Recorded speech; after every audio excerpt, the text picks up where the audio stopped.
C'est une autre opportunité d'abord plus de plus de faire franchement chiffré, il s'appelle Olivier.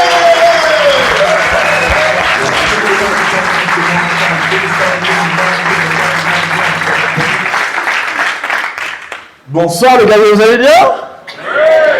Oui. C'est le micro qui se voit qui est fort, c'est moi qui... Non, ça va? C'est bon le repas avant? Bien mangé? Tranquille, tu t'es fait à manger chinois? Non, je sais pas, Ah, on fait connaissance comme ça, moi, je me présentais aussi, voilà, je m'appelle Olivier, j'ai 41 ans. Je sais que ça se voit pas trop parce que j'ai une astuce pour ça, c'est le bronzage. Voilà. Origine Martinique, l'île aux fleurs. Moi je préfère dire l'île au rhum, hein, pour les bouteilles. Je précise parce qu'une fois j'ai dit à un pote, tiens, je m'enfilerais bien un petit rhum. Il n'a pas compris la façon. Alors, je continue à me présenter, je suis Capricorne, voilà, je sais pas s'il y a des gens qui sont Capricornes, qui ont des parents qui ont Ken au mois de mars aussi. Ouais. T'es du combien? 25 décembre. C'est pas vrai! Moi aussi, je te jure! Oh le frère, je te vois pas mais... Oh là là, non mais 25 décembre, ça arrive jamais. Alors, d'ailleurs pour les gens qui sont nés le 25 décembre, arrêtez les trucs du genre... Ah mais tu dois avoir des plus de cadeaux! Oui, à minuit j'avais les Lego, à midi le mode d'emploi, c'est ça. Mais tu dois trop être un cadeau pour tes parents! Oui. Moi je suis né avec le ruban autour du cou, hein. Le cordon ombilical. Comme ma mère, je lui ai offert une césarienne. Le 24 on découpait la dinde, le 25 on découpait maman. Joyeux Noël! Ah, moi je lui ai gâché ses fêtes, mais elle m'en veut pas. Elle m'en veut pas trop. Elle m'aime, enfin c'est ma mère quoi, voilà. Je crois qu'elle m'aime. Enfin, non, parce que la première fois que je lui ai dit que je l'aimais, moi j'avais 35 ans, je prends mon temps, j'avoue, et elle me répond nous aussi on t'aime bien.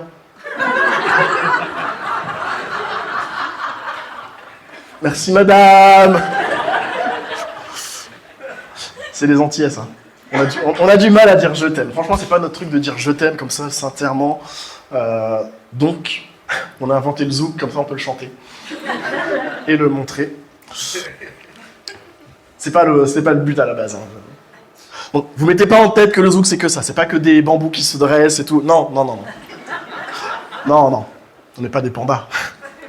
Non, dans le zouk on peut parler de plein de choses en plus. Hein. Franchement, on peut parler de voyage, on peut parler de deuil aussi, on peut parler... Ouais, de deuil. Je te vois un petit peu étonné. Ouais. Non, c'est vrai, dans une chanson qui parle de deuil, ça fera un truc comme ça fait... Elle est partie très loin d'ici, elle n'est jamais revenue. Non, jamais plus. Mamie est décédée, elle est bien enterrée, elle est 6 pieds sous terre, avec les vers de terre. Et dans mon cœur... C'est dur. Dans mon boxeur. C'est mieux quand ça parle d'amour, je crois. C'est beaucoup mieux. Hein, c'est mieux, hein. L'amour. Je vois un petit couple, là, il y a... Ah, tu la tiens bien. Ouais. Ah, c'est bien les couples. C'est bien d'être à deux, hein, pour faire le lit, je trouve que c'est top. Hein. Tout ça, c'est un peu chiant.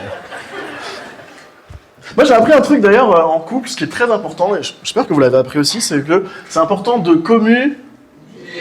Voilà. On retient la deuxième partie, surtout, en général, celle où on défait le lit, voilà.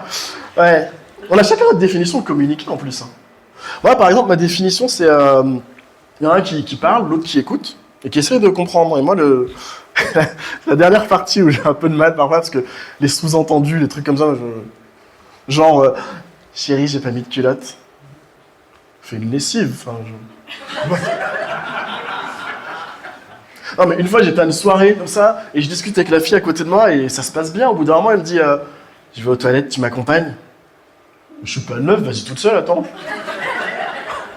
Oh. Et même quand c'est simple, moi j'ai un peu de mal. Une fois en colo, il y a une fille qui arrive devant moi le premier jour, elle me fait tu veux sortir avec moi? Je suis parti. Le traumatisme, hein, je pense que j'ai traumatisé cette fille, hein, maintenant, elle s'intéresse plus aux mecs. Hein. Non, mais la communication comme ça, c'est pas toujours évident. J'ai un exemple qui me vient de la littérature, d'ailleurs. Je m'assois un peu, parce que c'est la littérature, on a besoin un peu de réfléchir. Vous voyez dans les X-Men... Non, suivez, on y va. Vous voyez, il y a le professeur Xavier, là, le paralympique. Bah, son pouvoir, c'est quoi? C'est de lire dans les pensées. C'est-à-dire qu'il a lu dans les pensées comme ça. Oula, c'est le bordel, attends. La Saint-Valentin, c'est une fête commerciale, je veux que dalle, tu me feras pas de rose, t'exploses. Ouais, vas-y. Bon courage les bipèdes. Moi, j'arrête, hein. Je pense que c'est ça qui lui est arrivé. Ça, c'est le truc du professeur Xavier. Et moi aussi, je fais des sous-entendus, d'ailleurs. Ça m'arrive un peu comme tout le monde. Parce qu'au début, je faisais un sous-entendu comme quoi je fais jeune et tout. Hein? Mais jeune par rapport à qui? Par rapport au son bronzage, ouais. Mais si on retourne le truc, peut-être que c'est vous qui faites vieux. Non, mais peut-être que c'est pas normal d'avoir des rides à 40 ans. Tu sais, il est 40, t'as la ride qui fait « Oh ben, il est vieux! C'est bon, ramène-toi! Toi, tu te mets sur le front, toi, tu prends l'œil gauche, je prends l'œil droit. T'es qui, toi? Qu'est-ce que tu fais là? Moi, je suis Calvici, voilà, ça fait 10 ans que je suis là, je m'ennuie un petit peu. Calvici? Ah, mais le connard, ça se fait pas comme ça. Mais c'est pour ça qu'il porte une casquette, en fait. La casquette New York, là. New York, New Chauve, ouais. T'es qui, toi? Troisième personnage, attention, faut suivre. Hein. Salut, moi, je suis Bandemou. Bandemou? À 40? Ah non, t'es en avance, tu dégages, tu reviens vers 55, 60, mais tu te tires. Allez, vas-y. Après, je sais plus trop quoi faire, là, en fait. Avec eux. J'avais pas prévu de chute, là, je me suis un peu emporté. Peut-être une chute de cheveux.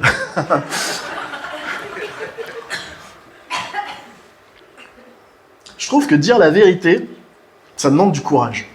Je sais pas si vous êtes d'accord avec ça. Ouais, franchement. Hein. Par contre, recevoir la vérité, ça demande d'être sage. Ah ouais, ça rush de la tête. Hein. Ouais, non, c'est vrai. C'est vrai, voyons. C'est quoi vos prénoms, tous les deux? Tara. Louis. Comment? Farah? Tara. Tara? Avec un T. Et Louis. Ah, par exemple, là, si je fais un compliment à Tara, moi, ça me demande du courage de dire ma vérité. Moi aussi, parce qu'il y a Louis à côté. Et eux, ça leur demande quoi à tous les deux? Ben, voilà, un petit peu de sagesse, d'accepter cette vérité. Et donc, moi, je vais tester. On va tester la sagesse de Louis et de Tara. Un peu plus loin, je crois. On sait jamais. Tara, je trouve que tu as un très, très beau mec. Voilà. On se mouille pas. C'est bon, la sagesse, elle est là? Toujours? La surprise, surtout. La surprise. Non, mais voilà, faut l'accepter, la vérité, faut être sage, laisser un peu mettre son ego de côté, juste changer un peu l'état d'esprit. Il y a des gens qui ont du mal comme ça, genre les platistes. Vous savez, les gens qui font « Oh, la terre, elle est pas ronde, hein! C'est une assiette! C'est une assiette, je vous jure !» On leur montre des photos, on leur fait des calculs, on leur ramène, je sais pas, Thomas Pesquet, on fait « Il a été dans l'espace, il peut te raconter !» Non, c'est une assiette! Non, c'est pas facile tout le temps. Et Christophe Colomb, je sais pas si vous savez, Christophe Colomb, jusqu'à la fin de sa vie, il était persuadé d'avoir découvert les Indes. Non, c'est vrai. Et pourtant, on lui a dit, mais regarde, tu vois du curry quelque part? Est-ce qu'il y a du curry?